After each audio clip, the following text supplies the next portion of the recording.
Hello, my beautiful friends. Welcome back to my channel. If you are new here, my name is Viv, and I am an online nutrition and fitness coach, and I help women overcome yo-yo dieting because I yo-yo dieted for my entire life. Well, 10 years of my life. And it was the bane of my existence. It was the bane of my existence. So my passion is helping other women get out of the horrific cycle that pretty much has a hold on your life. And in today's video, I'm going to talk about a mental trick, you could call it, that helped me get out of the yo-yo dieting, binging, and restricting cycle. For so many of us who struggle with binge eating and restricting and yo-yo dieting, we tend to be the high anxiety, overthinker, type A, high achiever personality type. And in order to find the balance and healthy relationship with food and your body that you want, you're going to have to get out of that all or nothing thinking, out of that black and white thinking, and learning to live in the gray area. And that was probably the hardest thing that I had to overcome, is not either being all in or all out, because I'm so good at that. I'm so good at being either all in or all out. And that's exactly what was contributing to my binge eating and restricting and yo-yo dieting. And I'm going to assume that for you, you're probably struggling with the same thing, the all or nothing, black or white thinking.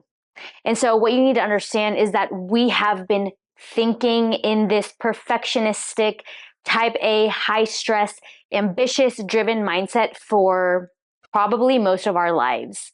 And so we can get really stuck in our own mental patterns, our own thinking, because that's just how we've conditioned ourselves to think for our entire lives. And so what I actually had to start doing was getting out of my own head. Now, how did I do that? How did I get out of my own head?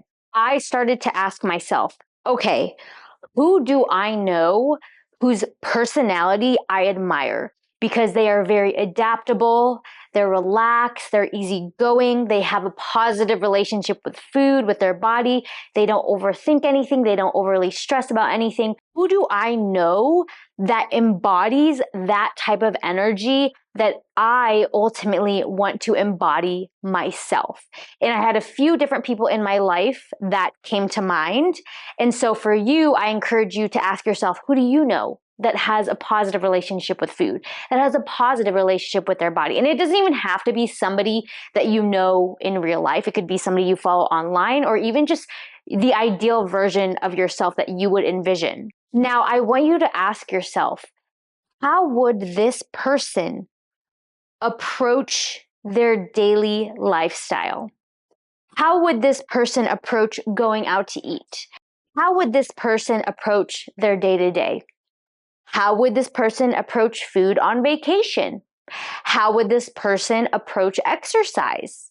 How would this person approach alcohol or going out to eat? I really want you to get inside this person's head.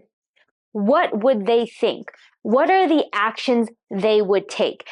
Especially in situations that you tend to overthink or have anxiety about or stress about. How would this person approach that situation? What are the actions they would take? What would they tell themselves? And I want you to start embodying those thoughts, those actions. And it is a fake it till you make it type of situation. But the more you can practice feeling and thinking in a way that the ideal version of yourself or this person you have in your mind thinks and acts, it will be easier for you to replicate that and do that in the future. But all you know right now is how to overthink and how to stress and how to be black or white. That's all you know and that's all you've practiced. And we only know how to be what we've practiced. And so now you need to start practicing something different and something new.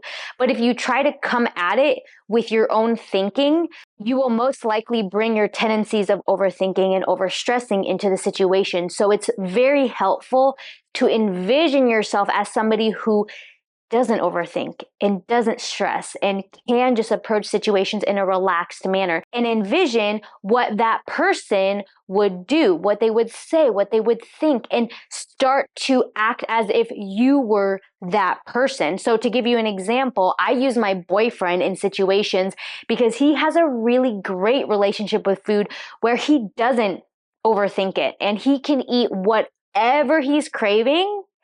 But his thing is, I'm going to stop once I've had a small portion because I know that if I have a lot of it, it's just not going to make me feel good. I never approach desserts that way. I'm like, yo, if I'm going to have it, I'm going to have it. I'm going to have the whole thing, right? So that's what I've practiced. So what I had to start doing was embodying and envisioning, okay, what would my boyfriend do with this situation? Because I can't really trust my old self because she's just conditioned all of these negative ways of thinking and this anxious way of thinking around food. So what would my boyfriend do? If he's craving it, he would have it. Let's say there's a cookie in front of me and old me, current Viv, says, no, I can't have that. I'm almost at my calorie goal for the day. And, if I have it, what if I gain weight on the scale?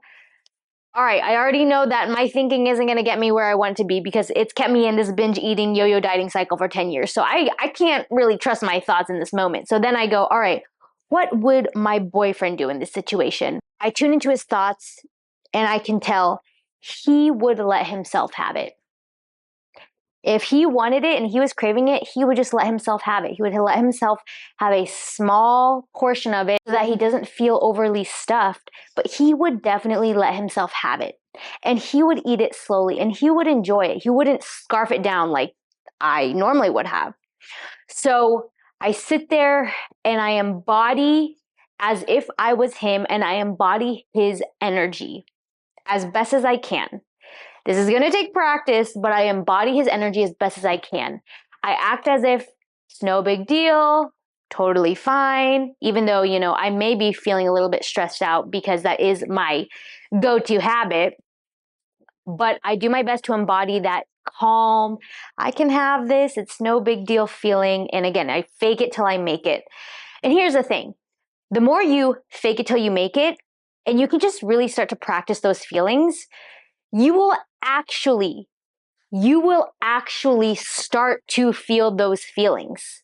So to give you an example, I can actually approach candy and cookies now in a calm manner because I've practiced approaching it in a calm manner so many times now that it's actually become a new habit for me, which I have never known in the past. It was always, nope, I can't have it. Nope, that's too much sugar. It's unhealthy. Then I would just end up binging on like the whole box or whatever later. So that was counterproductive. But again, the more you fake it till you make it of, I'm totally fine. I can have this. I'm not going to overthink it. If I go on the scale and I'm up a pound, I'm not going to overthink it. The ideal version of me would, let it roll off her shoulders. I practice the energy that I want to have. I practice the energy of what I think my ideal version of myself would do or would say or would feel. And again, the more I practice that, the more I actually start to feel it naturally. I start to feel it naturally. It's absolutely amazing, but you cannot let the fact that you don't fully believe it or feel it right now stop you, because you have to understand that you will actually start to feel it and believe it the more you fake it. As weird as that sounds, you have to practice it more to get better, like any other habit or skill.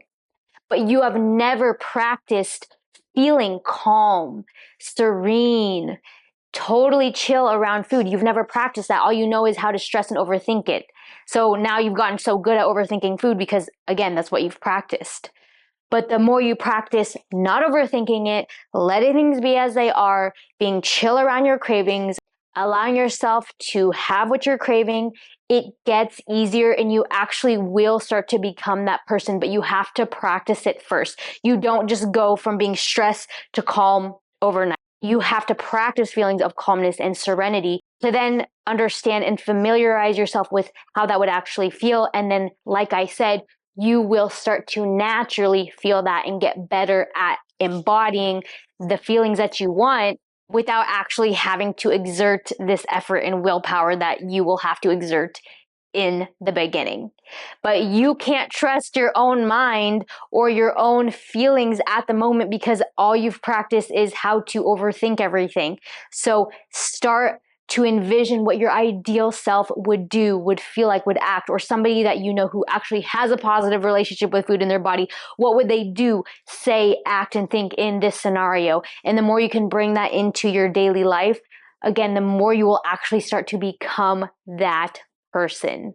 Now, if you would like to work with me one-on-one and get my support and guidance and education along your fat loss journey and in overcoming the yo-yo dieting cycle, then you can go ahead and visit my website at www.teamevolve.co and submit an application form to work with me. You can also follow me on my other social medias on Instagram at Vivian No and on TikTok at Vivian No with an underscore at the end. And if you would like to see more binge eating and yo-yo dieting and emotional eating content from me so that you can get as many tips as possible to help you along your journey, then go ahead and click on this video right here. And otherwise, thank you so much for joining me today. I hope you have an amazing, amazing day. I'm sending you so much love on your journey, and I will see you in my next video. Bye, guys.